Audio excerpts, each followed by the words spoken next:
As I mentioned, today's Torah portion is Tazria Metzora. That's two Torah portions combined. They often do that with shorter ones when you have a slightly shortened year in the Hebrew calendar. So I'm going to review briefly with you. Last time we were together, we were looking at the previous Torah portion, and we had to combine two, Zav and what was the other one? Was it Metz? No, it was Shemini. There you go. So last time we were looking at the inauguration of the tabernacle. We noticed the importance of the Shemini, or 8th day.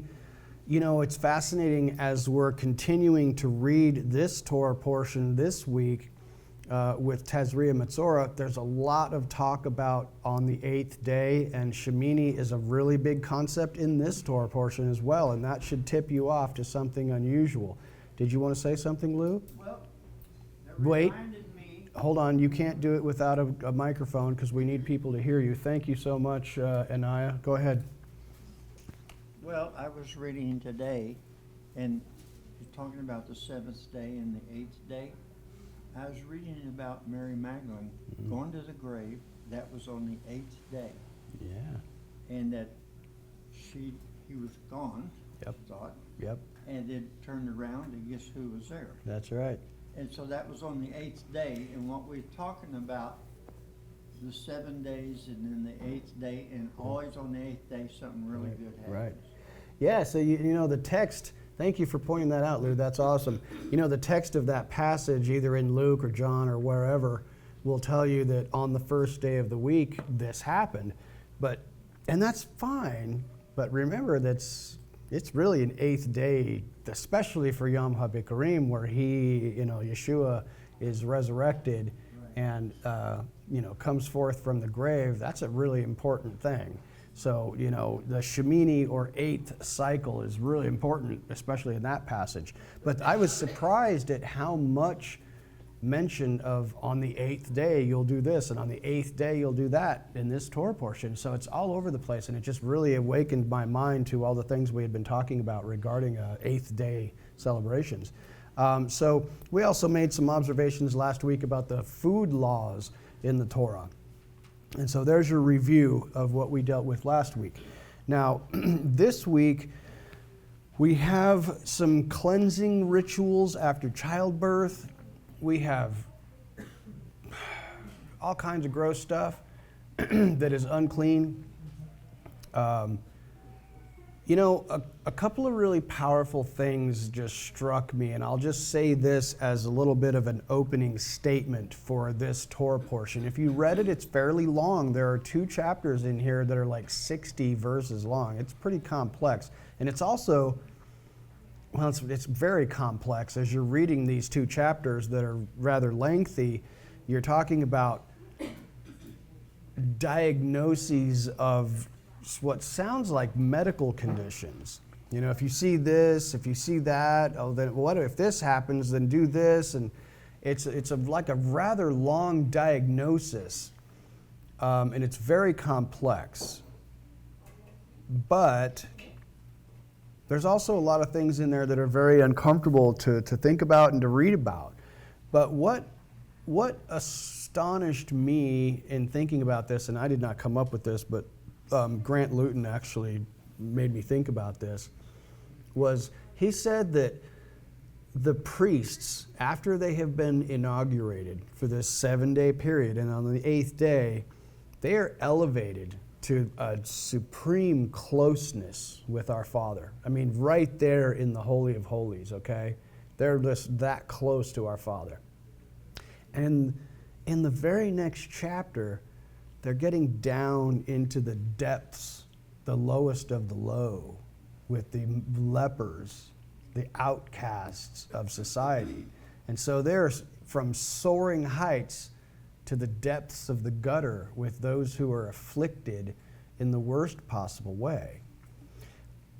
And it made me think about the fact that what we're talking about here is, and we'll get into this a little bit more, but consider for a moment that your sin, whatever it is that is hidden, and you know that a lot of sin is hidden, manifests itself physically on your body to where everyone can see it. That's not a pleasant thought. Can you imagine that your sins, your secret sins, whatever they are, manifest physically in your body to where weird sores are breaking out in your beard, on your forehead, on your arms, on your hands, in your clothes, in your house, so that everybody around you knows something is wrong. It's still secret. We don't know exactly what you did, but we know you did something.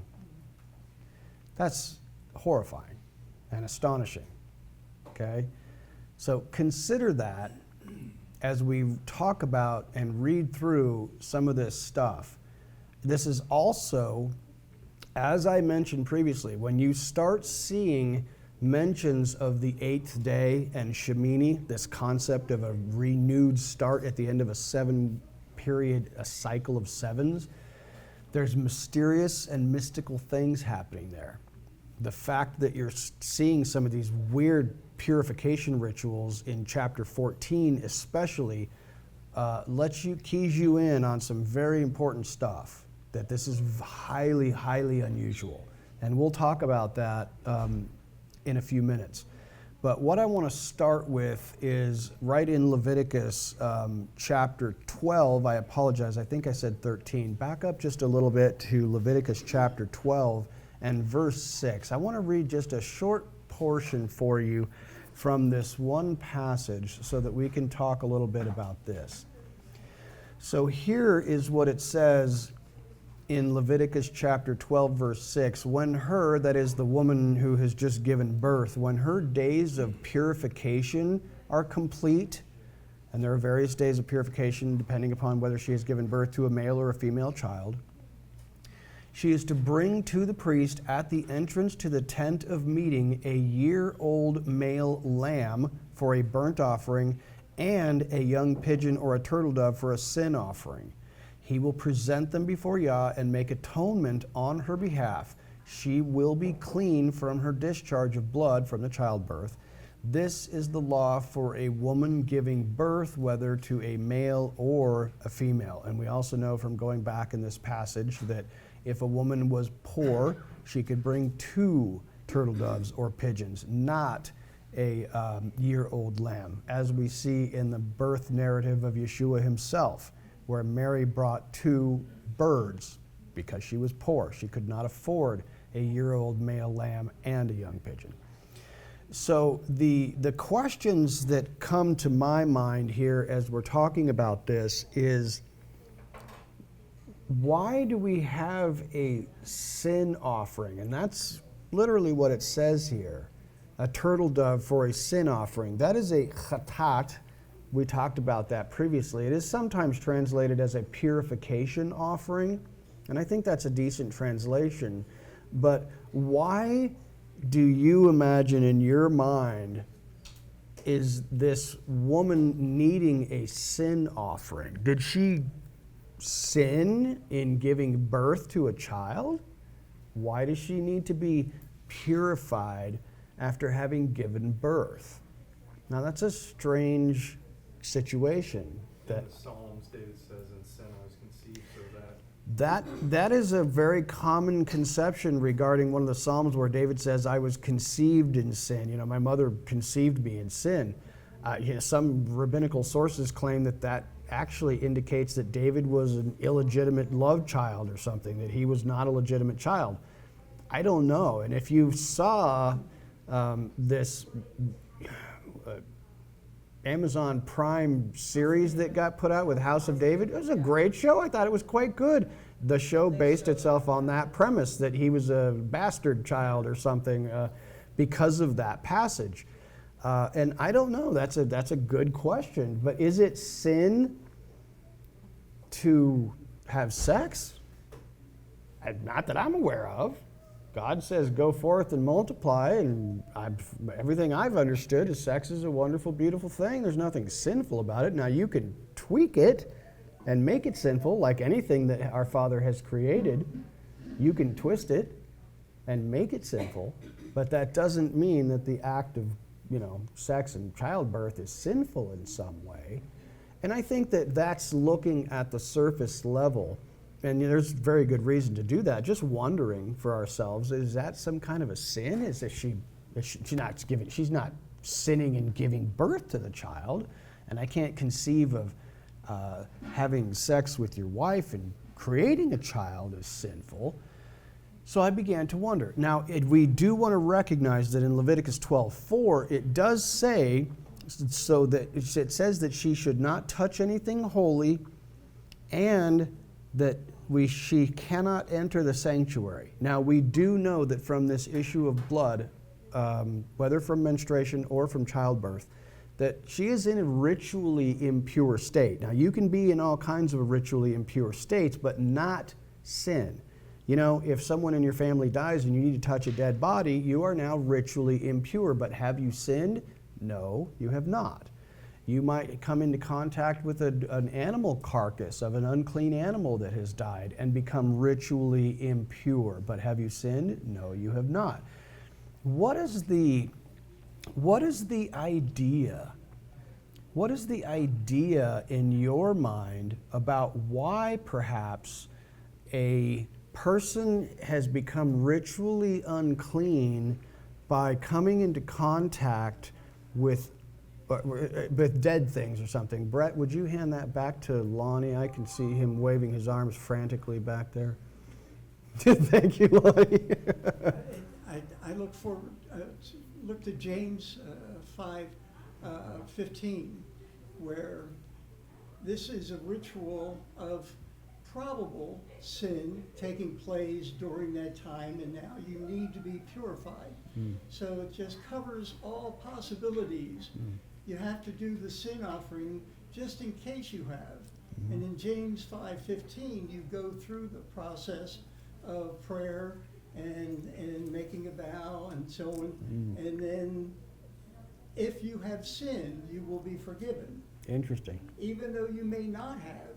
The idea is if you're sick and you go and do this, then you will be forgiven. So that brings it into the New Testament, where we no longer have sacrifice. Jesus is the sacrifice. So the Old Testament, you had to do the sacrifice after you were well, after you were already healed, so to speak. And then you make your sacrifice. That's my thought. Well, it's interesting that you connected the 5th chapter of James to this ritual. I think that's fascinating because you do have the person who is unwell in some ways. Is anyone sick? Those elders gather together and anoint him with oil, and if he has committed sins, they will be forgiven him. I think that's interesting that you connected that. That bears more study. I like where you're headed with that.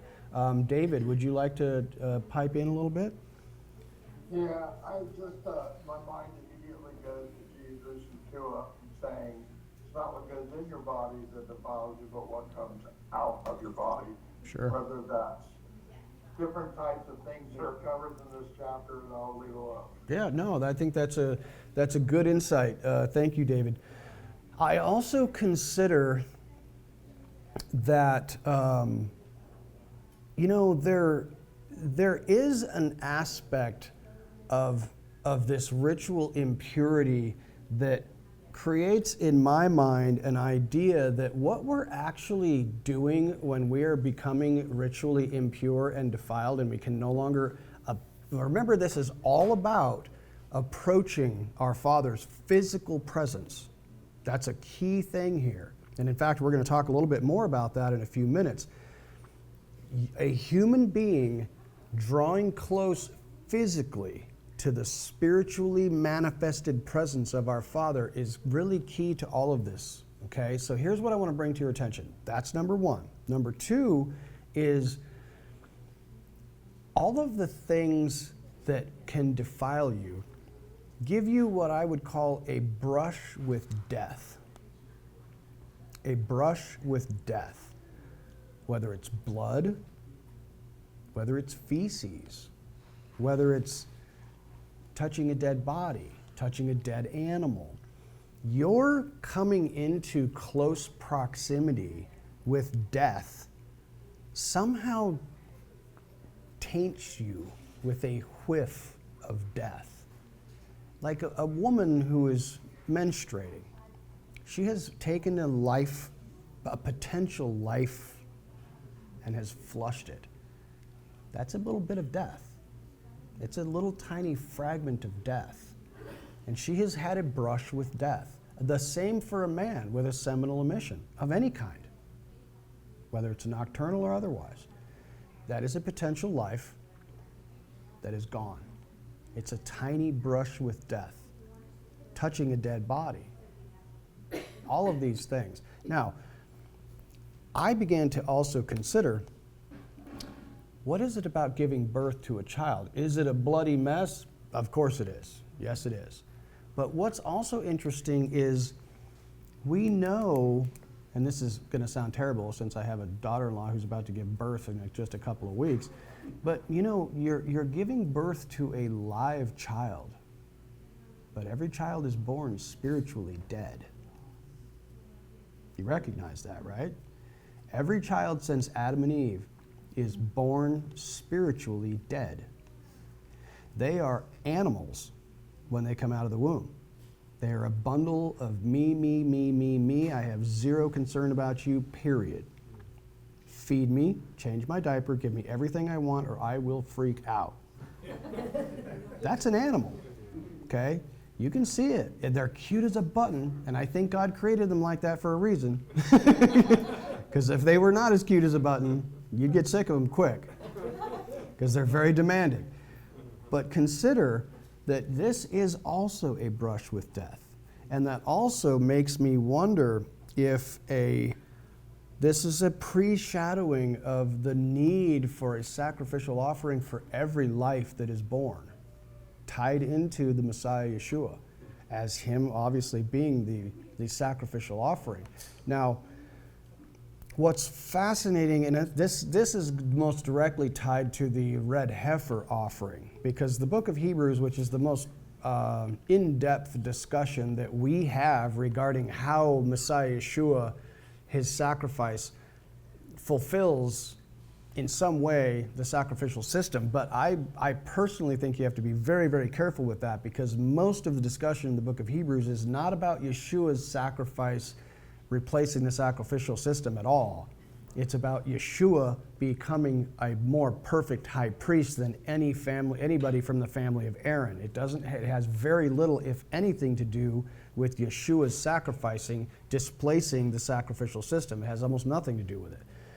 But there is this element of, we know that Yeshua's blood covers us, covers our sins, covers all kinds of transgressions, but there's very little in the New Testament regarding Yeshua's blood covering ritual uncleanness. Now, does that apply? I got no problem thinking that it does, but I have a hard time finding passages in the New Testament that clearly speak about Yeshua purifying the believer in a ritual sense. And what is the purpose? Again, I go back to point one I made a moment ago. What is the purpose of this ritual impurity and making sure that you're ritually pure? So that you can draw close physically, in a physical space, with the physical manifestation of the presence of Yah on this planet. Now, I have this idea that, and this is thoroughly speculative, kick it to the curb if you like, it's no problem. When Yeshua returns to this planet, which I think he will, he is going to be the physical presence of Yah on this planet again. And I also think that there are going to be some rituals, some purification rituals, if you want to draw close to him. I don't think that it's going to be any different than it was before. Why do you think so much of this time he spent talking about the kingdom, it's like there's weeping and gnashing of teeth and the people in the outer darkness? I don't think that's talking about hell. That's people who are living outside of the center of Jerusalem. They are not able, they are not capable of drawing close to him in the city of Jerusalem because their deeds in the flesh have precluded them from being that close to him. They are weeping and gnashing their teeth. And remember that gnashing of teeth is anger and frustration. It's not agony and pain. Look it up. Gnashing of teeth is an anger and frustration. if you had wasted the 50, 60, 70, 80, 100 years you had on this planet, and now you are resurrected and living in the kingdom, and there, over there, several hundred miles away, the King of the universe is in the city of Jerusalem, but you can't get near him at all, not even close, because you did not sanctify yourself when you were alive on this planet. See, we have often forgot as Christians that we have a part to play in the sanctification process.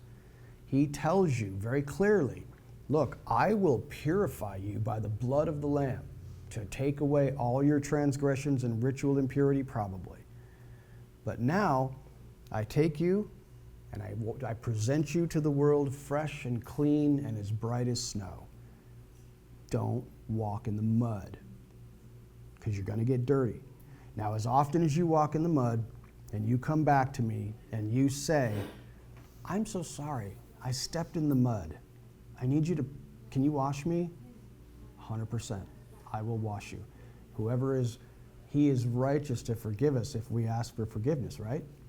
So, if you say, thank you for washing me, and you just go plowing through the mud without any notification, without any cognizance of the fact that you are now completely filthy, regardless of what he did for you 20 years ago, if you don't recognize, oh my gosh, I've been walking around this planet for 20 years covered in filth and muck like a leper because somebody told me a long time ago that all I needed to do was say a prayer once and I'm just clean for the rest of my life. I don't need to do anything else. No. He is faithful and just and righteous to cleanse you every time you need help. But you must learn to not defile yourself. That's the problem. We keep defiling ourselves by all, and this is what the whole book of Leviticus is about. The entire book of Leviticus is so that you will not defile yourself by what you touch, by what you eat, the way that you have sex, the way that you observe your calendar. All of these things will defile you, and you'll mess yourself up. So, a lot of this has to do with foreshadowing,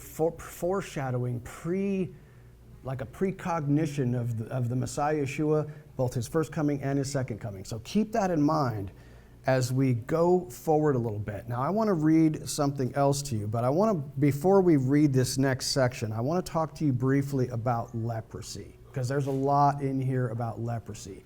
And in fact, some of these translations of the Bible that you read, when it talks about leprosy, there's one Hebrew word that is used in the Torah all the time for what used to be translated in the King James Bible, leprosy. Does anyone know what that Hebrew word is? Yes? Za'arat. That is correct. Za'arat. Now, we in English, we know leprosy is a disease. It's a medical condition, which we also know as Hansen's disease today and has been known for some time. And when we see leprosy in our Bibles, we can think of a medical condition. And in fact, some Bible translations will go so far as to say, when you read in some of these passages about leprosy being in the house, that sounds an awful lot like mold or mildew. And they'll literally translate it as a breakout of mold. Like, well, you have seriously missed the boat, man. You can't call Zar'at. There is no equivalent English expression except plague. There's nothing else that you can translate accurately the Hebrew word Zara'at.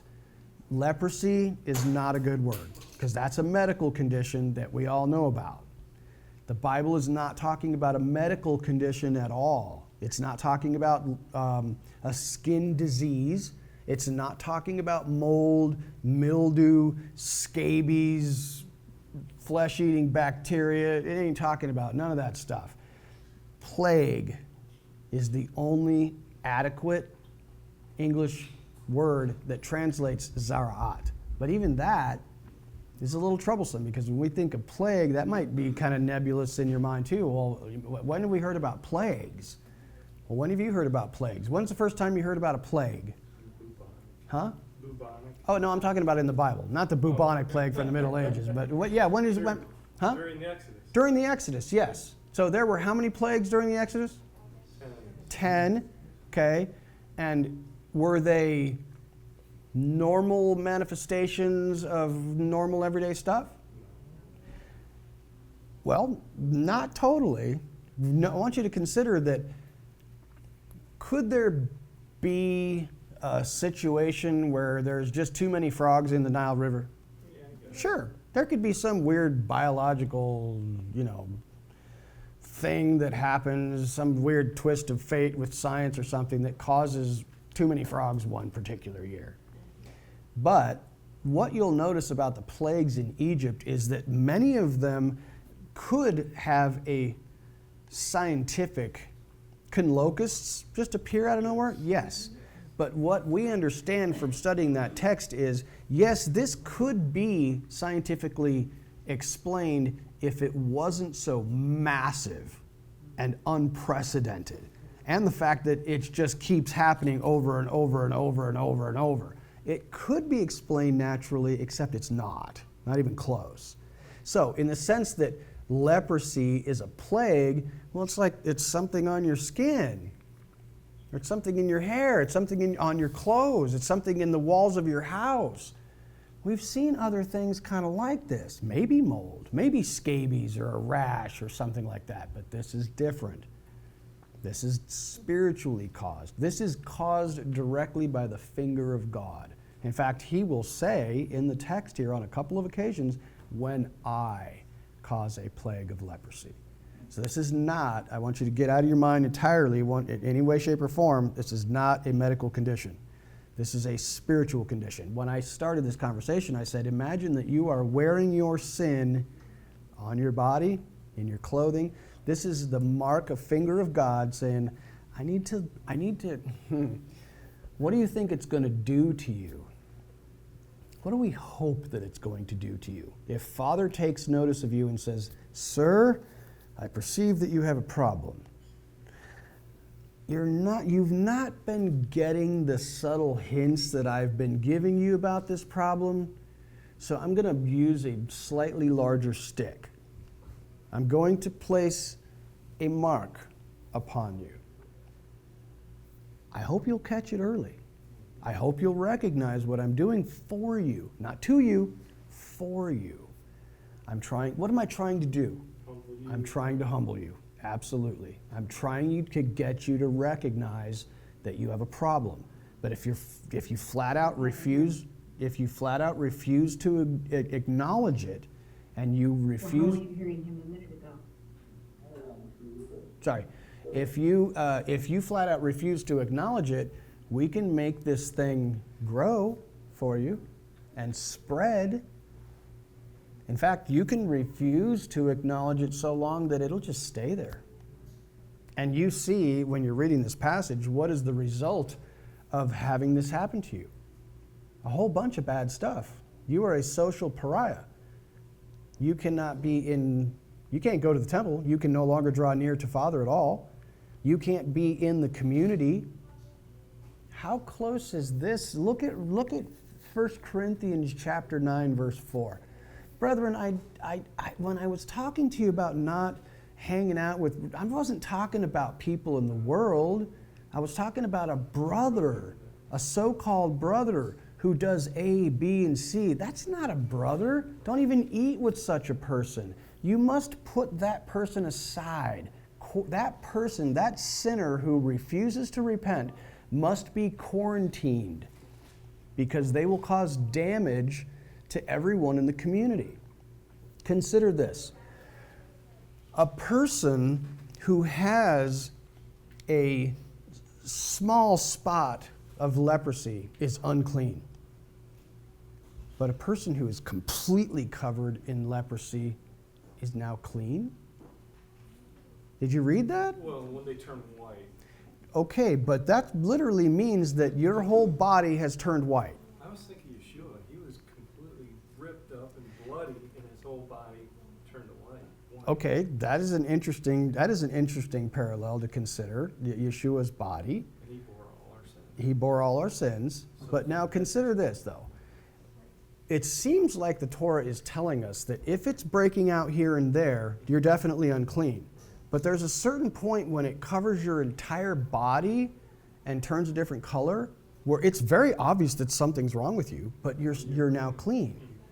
So this is something to consider, and I'm just throwing this out there. This is hypothetical. This reminds me of a passage from one of the 7 letters to the 7 churches, which says, you're lukewarm. Because you're not hot and you're not cold, but you're lukewarm, I will vomit you out of my mouth. Because a person who has a little bit of sin in their lives is a danger to everyone else around them. Someone who has a little bit of sin in their life is a danger. A hidden sin here and there can be a very dangerous thing to everyone around you. If you're a vile sinner, well, you're not really any danger to anybody because everybody's like, okay, well, we know what's wrong with her. Just don't hang around Amy and you'll be okay because she's really messed up. Sorry, Amy. But you know what I'm saying? It's like if you're in between, you're a problem. If you're seriously messed up, well, you're not a danger to my people. Everybody can see that you're messed up. It's those ones that seem like they're doing okay, but they're kind of messed up in secret. Those are the ones we have to watch out for. And that's what I think is being portrayed here when we're talking about how this leprosy is progressing in the body. Just a thought, something to consider. So I want to take a look at what is the cause of this. Don't you think that's important? I think this is super important. So I want to share my screen with you and read just a couple of passages. There are only 3 areas in the Bible where someone is stricken with leprosy and we actually know why. And I think we're going to read just a little portion of each of those, and we're going to see what similarities and differences they have, and maybe see if we can figure out what is the cause of this. Keep in mind what I said, though, is that it might have something to do with you being in close proximity to the physical presence of Yah on the planet. So let me share my screen with you, and let's take a look at a couple of little passages here from various places. And I'm not going to read the whole thing because it's rather long, but I want to look at this instance of Miriam first. This is from Numbers 12. Miriam contracted leprosy. Pay attention to this. Miriam, in Numbers 12, starting at verse 1, says, Miriam and Aaron criticized Moses because of the Cushite woman he had married, for he had married a Cushite woman. And they said, does Yah only speak through Moshe? Does he not also speak through us? You pay attention to what's going on there. And Yah heard it. And Moses was a very humble man, more so than any man on the face of the earth. And suddenly Yah said to Moses, Aaron, and Miriam, you 3, come out to the tent of meeting. So the 3 of them went out. And then Yah descended in a pillar of cloud and stood at the entrance to the tent and summoned Aaron and Miriam. So 3 people got called to the principal's office, 2 were told to step forward. When the 2 of them came forward, he said, listen to what I say. If there is a prophet among you from Yah, I make myself known to him in a vision. I speak with him in a dream. Not so with my servant Moses. He is faithful in all my household. I speak with him directly, openly, and not in riddles. He sees the form of Yah. Why were you not afraid to speak against my servant Moshe? Yah's anger burned against them, and he left. As the cloud moved away from the tent, Miriam's skin suddenly became leprous, as white as snow. When Aaron turned toward her, he saw that she was leprous and said to Moses, my Lord, please don't hold us against us this sin we have so foolishly committed. Please don't let her be like a dead baby whose flesh is half eaten away when he comes out of his mother's womb. And then Moshe cried out to Yah, Elohim, please heal her. And Yah answered Moshe, if her father had merely spit in her face, another unclean thing, wouldn't she remain in disgrace for 7 days? Let her be confined outside the camp for 7 days. After that, she may be brought back in. So Miriam was confined outside the camp for 7 days, and the people did not move on until Miriam was brought back in. After that, the people set out from Hazarot and camped in the wilderness of Paran. So there's instance number one. And you can get a decent idea of what's happening there. Why did Miriam get stricken with leprosy? That's Zara'at, same thing. She turns as white as snow. Notice that we don't have any instance of this in the Bible. She turned completely white instantly. I mean, the disease or whatever it was progressed, bam. She went from normal skin tone to as white as snow in an instant. Fascinating. Which signifies, in a sense, she's fully clean and yet fully leprous. Fascinating, fascinating. So that's instance number one. The second instance is Gehazi. Okay, let's take a look at Gehazi. This is in 2 Kings chapter 5, verse 21. In 2 Kings 5:21, it says, this is after Naaman the Syrian has been healed from leprosy by Elisha telling him to go dip himself in the Jordan River 7 times, which is interesting because this priest is going to sprinkle you 7 times in this cleansing ritual. But now Gehazi gets greedy. He wants payment for the godly work that has been taking place here. So Gehazi followed after Naaman the Syrian as he's going on his way back to Syria, having been healed of his leprosy. And when Naaman saw him running after him, he got up down off of his chariot to meet him, and he said, is everything okay? And he said, everything is fine. My master sent me to tell you, behold, even now there come to me from Mount Ephraim 2 young men of the sons of the prophets. Give them, I pray you, a talent of silver and 2 changes of clothing. And Naaman said, be content, take 2 talents. And he urged him and bound 2 talents of silver in 2 bags with 2 changes of garments and laid them upon 2 of his servants, and they bore them before him. So Gehazi is extorting money from a dude for religious purposes. And when he came to the tower, he took them from their hand and placed them in the house, and he let the men go, and they departed. But he went in and stood before his master, Elisha. And Elisha said unto him, from where have you come, Gehazi? What is it? Where have you heard that before? Genesis. That's from Genesis, talking to God talking to the devil, saying, where'd you come from? Or the book of Job. You know, yeah. So where'd you come from? Oh, nowhere. I was just wandering around. That's literally what he says. Your servant I went nowhere.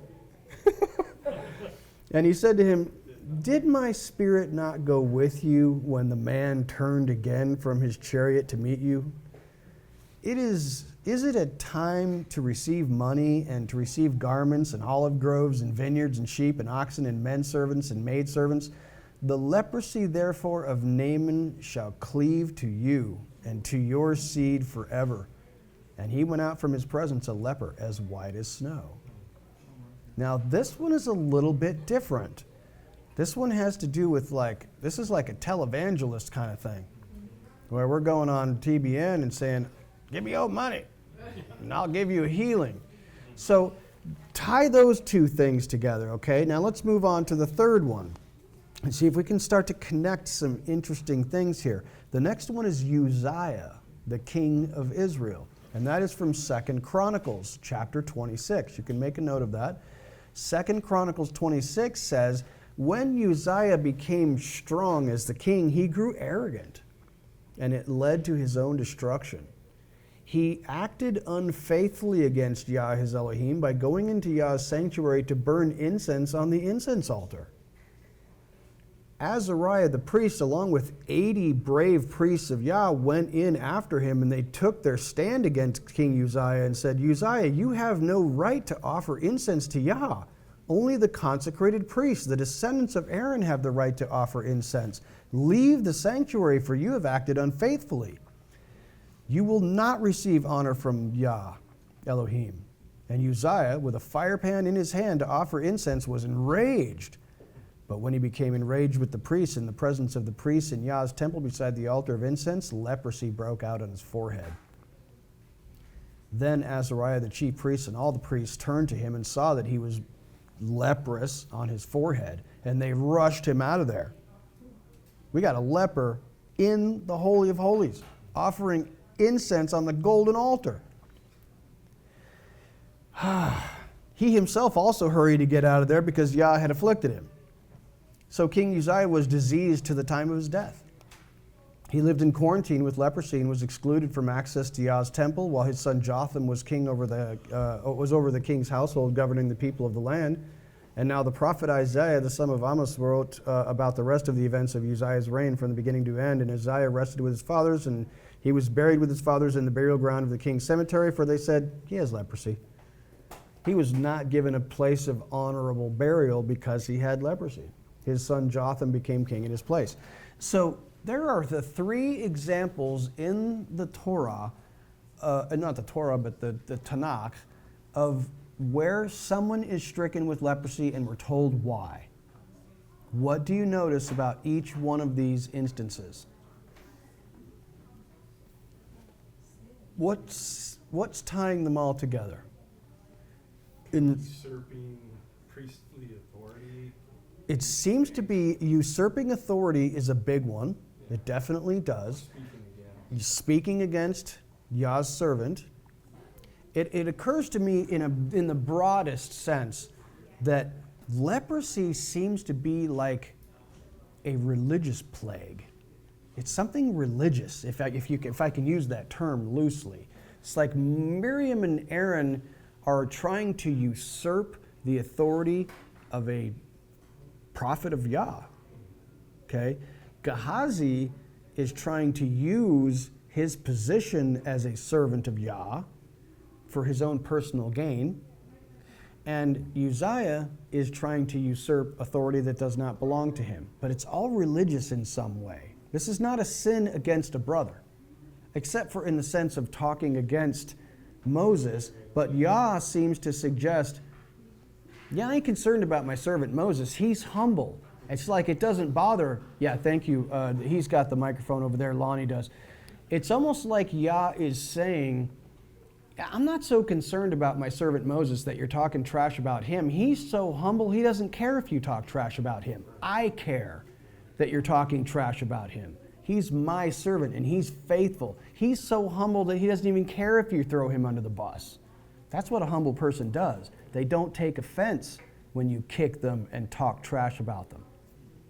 Right? Evan? So it seems to me what connects the three people is they all disrespected God or his institutions, his prophets, his stuff. And also something I noticed is that other than the incidents, none of the characters who had leprosy were generally bad guys, or they were not bad characters. Right. I mean, Gehazi is the most questionable, but Sure. generally the other guy was a good king, Uzziah. Right. And, Miriam is fairly upright as far as we know. But you notice what happens to Aaron's sons when they do the same thing is they just die. Yeah. Right. So it might be that God has to have some mercy on you, or leprosy is mercy compared to the alternative, which is death. Good point. Good point. I like that. Good insight. Good insight. So I would say, is this perhaps why leprosy does not exist today? Biblical leprosy? Because when Yeshua died and a couple of 40 years afterwards, the temple is destroyed and, the physical presence of Father is not on this planet right now. His spirit is here, but the physical presence is not. Is that perhaps why?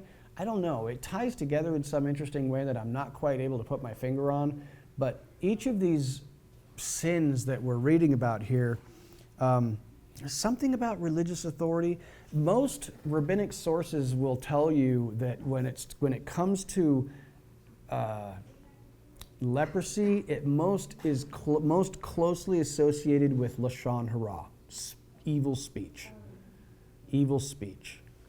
Now, Uzziah didn't have evil speech, seemingly, but the other two did. And you know that we often look at the first instance of something in the Bible to help us be instructed regarding future references of that thing. And the very first instance of someone being punished with leprosy is Miriam and Aaron trying to usurp the authority of Moses and talking bad about him behind his back. So evil speech is now then identified as one of the primary causes of leprosy. Angela, would someone hand Angela a microphone? Thank you so much. When you were reading about King Uzziah, didn't it say that he became enraged and that's when the leprosy broke out? So if he's enraged, he's saying something. That's a good point. It just doesn't say what he said. That is a good point. He might have started to talk some crazy trash as he was enraged. That is certainly possible. You're often going to say dumb stuff when you're angry. I know I tend to. Jen, would you grab that microphone and hand it back to Jerry for me? Thank you very much. I think this is a classic example of pride. It's the me crowd. That's a good point, Jerry. I think pride can play into all of these scenarios for sure. A little bit narcissistic, or whatever you call it. Yeah, it's narcissism and pride. That's very apparent with Miriam and Aaron and Uzziah. But it's also absolutely at the heart of Gehazi as well. Because why would someone say that we should get something out of this? Because they feel like they're entitled to something. And that's a pride issue. So yeah, that's absolutely a good insight. I think pride, religious pride in some way, it's a weird thing. But I want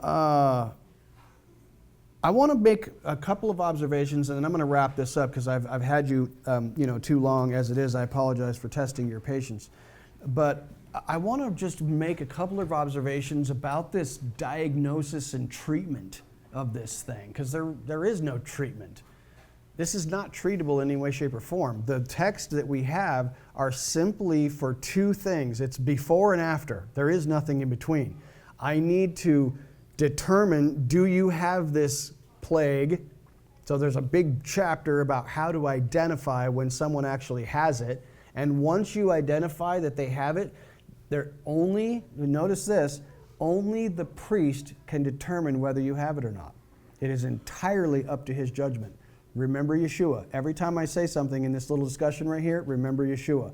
Only the priest can determine whether or not you have leprosy. It is by his own judgment, okay? Now, this whole chapter of chapter 13 is one massive 60-verse section on how to identify it. Now, once it's identified, what do? Nothing. Quarantine.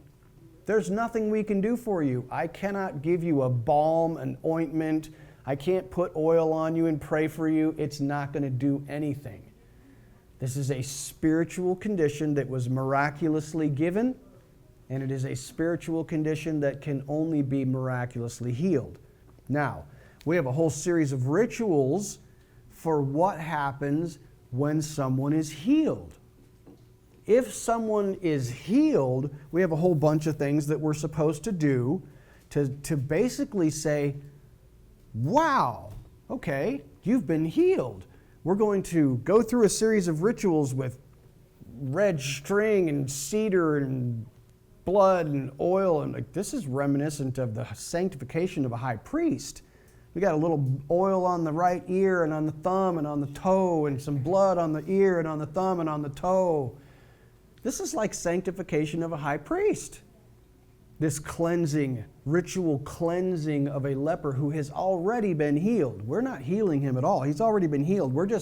It's almost like we are putting a stamp on it that says, yep, that dude has been healed. Here's the process we're going through. You are now brought back into the congregation. You can now enter the holy place and touch holy things. Welcome back to the congregation. But there's nothing in between. There's no healing. There's nothing we can do. Identify it, set it aside. You're healed? Great. Come on back in. There's nothing in between. So, I want to read this brief portion for you, and this is just a couple of snippets along this big passage, okay? So here's what it says. In Leviticus 13, it has this passage that says, "And Yah spoke to Moshe and Aaron and said, When a man shall have in the skin of his flesh a rising, a scab, or bright spot, and it be in the skin of his flesh like the plague of leprosy, then he shall be brought to Aaron the priest or to one of his sons the priests." Okay, then it goes on to talk about different colors of scabs and hairs and weird stuff.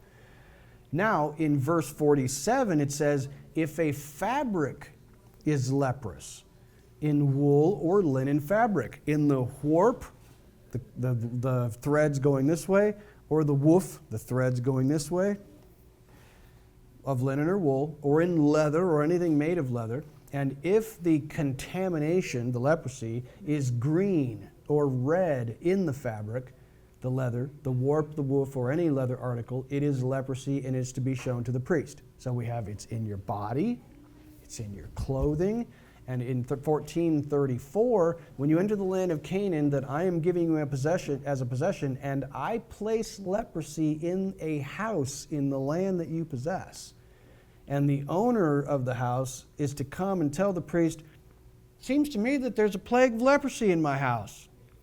Then the priest will go and he will inspect it and determine whether it is leprosy." And we have a whole series of procedures that we have to do if it is determined that yes, indeed, it is leprosy. Now, in your reading of this passage, and I presume that all of you read this passage, did you notice anything interesting in the colors that were mentioned in these passages, whether it's on the skin or whether it's in the clothing, whether it's in the house? There's colors, there's 4 colors that are continuously mentioned in this passage, in these several of these passages. What are those 4 colors? Red, green, white, brown. Red, green, yellow, we're not quite sure, white, and black. Where have we heard those 4 colors before? Those are the 4 horsemen of the apocalypse. They're also the 4 horsemen of the book of Zechariah. I never considered them. Consider that. Just consider that for a moment. Just hold on to that thought. Now,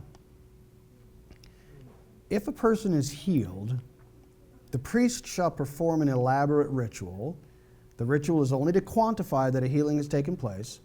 Notice that Yeshua, how many people were healed of leprosy in the Old Testament? 1.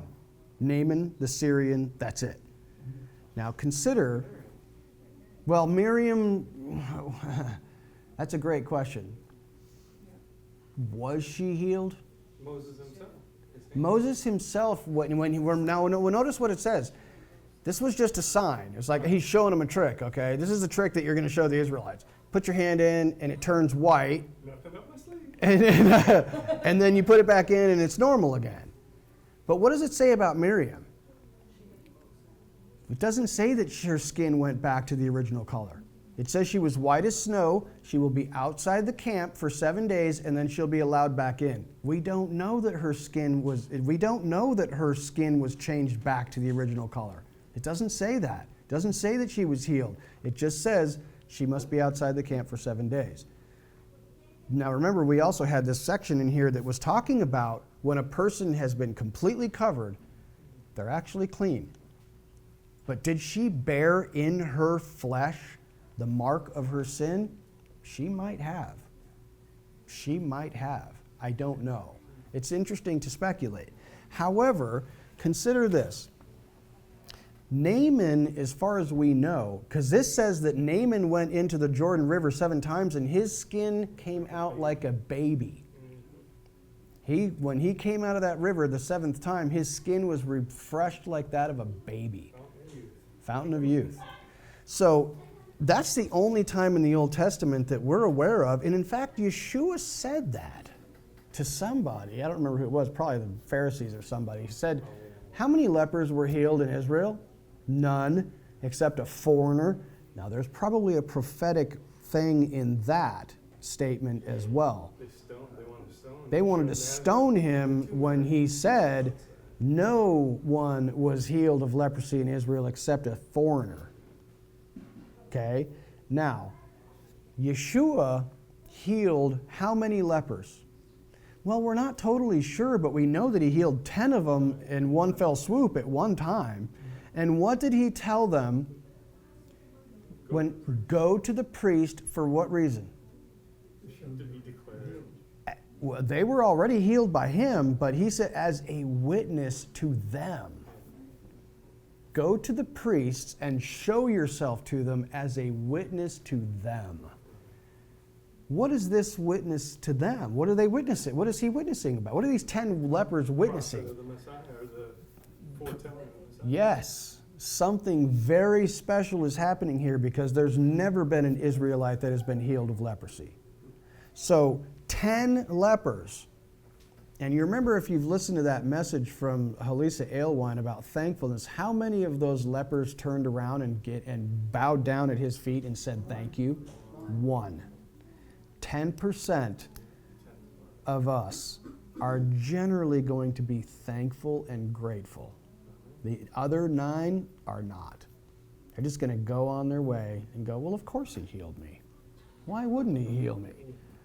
That's terrible. That's terrible. So consider that no one except Naaman in the Old Testament was ever healed that we're aware of leprosy. Now, he was instructed to dip in the Jordan River 7 times, which is exactly what the priest is going to do to somebody who has a verified healing. We're going to sprinkle you with water and blood 7 times. So Elisha knew about this, obviously, and he's making a close approximation as best he can. Now, because this guy can't go to the priest and give testimony, he's a Gentile. He's not allowed anywhere near there, right? Now, the rituals involved here in this purification ritual after you've been healed are very elaborate and sensitive. It involves cedar and scarlet yarn, just like the ritual of the red heifer, which is entirely mysterious and doesn't make a lot of sense at all. It happens, lots of it happened on the 8th day, which goes back to our Shemini talk that we had a moment ago. And like I said, these are very similar to being sanctified by a priest's sanctification. So, consider, this is the final thing that I'll say, consider that these different colors of plague or infection or whatever in the body, this ritual disease, has these weird colors, like that are matched up somehow with the book of Zechariah, the horsemen of Zechariah, and the horsemen of the 4 horsemen of Revelation in the book of Revelation. And also consider that this plague of leprosy strikes the body, your clothing, and the house. Now think about body, clothing, house in a spiritual sense, not a literal sense. Okay? Now think about Yeshua in the book of the Revelation. The whole book of the Revelation is about Yeshua being revealed from heaven to cleanse and to purify the body, the clothing, and the house. What is the clothing? It says right there in the book of Revelation, you're going to give white garments are indicative of what? Your righteous deeds. Does he need to purify his house? Do we have a leprous house? Yes. Is the body leprous? It's almost like a menorah balancing act, because the house is just another way of saying the body. The body of believers is the house. And what's in the center of that menorah? Your deeds, your clothing. Okay? You got the body is leprous, the house is leprous. Those two things balance each other out because they mean essentially the same thing. In the middle of that menorah pattern is clothing. Your deeds is what defiles the house and the body. Angela, do you have a microphone?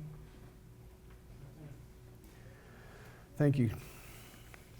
Something just occurred to me about the clothing. It said if it's in the warp or the woof. And you've been talking about the horizontal relationship and the vertical relationship. Yes. Could it be it's the deeds between you and God? Yes. The way you worshipped Him. And the way you Yes. served others? That's so awesome that you just thought of that, because I have read for a long time the warp and the woof, and I'm like, what is this stupid Victorian English? What is... I didn't even think about that, but as I started looking it up, and it was, some kind of... I had to look up some ancient history about how they used to thread linen and wool together. It's like, it's like a rack, they got threads going this way and threads going that way, and that's the warp and the woof. And it's fascinating to me that you just pointed out, you got horizontal relationships and vertical relationships, whether it's in the warp or the woof. I'm like, holy mackerel, that's a good point. You're a gosh darn genius. No, the Spirit speaking through Angela this evening. Thank you, Angela. I appreciate your wonderful insight. I'm done with you people. No, I'm saying I'm done. I have everything that I have is now yours. You can do whatever you want with it. I hope it was helpful so that you can begin. What? You didn't put a pin in it. I didn't put a pin in it. Yeah, sorry. I hope that it is useful for you to begin to examine your own house, your own body, your own clothing. That's the whole point of what I started this talking about, this 7-week period. The beginning of that 8th week is Shavuot, which is coming up in another little period of time. So I hope that you'll avail yourself of this 7-week period to look at the state of your part in the body. Please. Now, as we get closer to Shavuot, remember that as they were approaching the mountain, Moses said, hey man, on the 3rd day, don't go near a woman, clean your clothing, because on the 3rd day, you're going to meet God. Okay? As we get closer to that 3rd day leading up to Shavuot, I hope you'll consider that and really take it seriously, because I would love for you to prepare your heart so that on Shavuot, you might have the capability of hearing from Him, because you have purified yourself and you are worthy of hearing His voice by purifying your deeds, right? And it's primarily about you being kind and loving and gentle to the people around you. Number 1. Fair enough? Let us pray.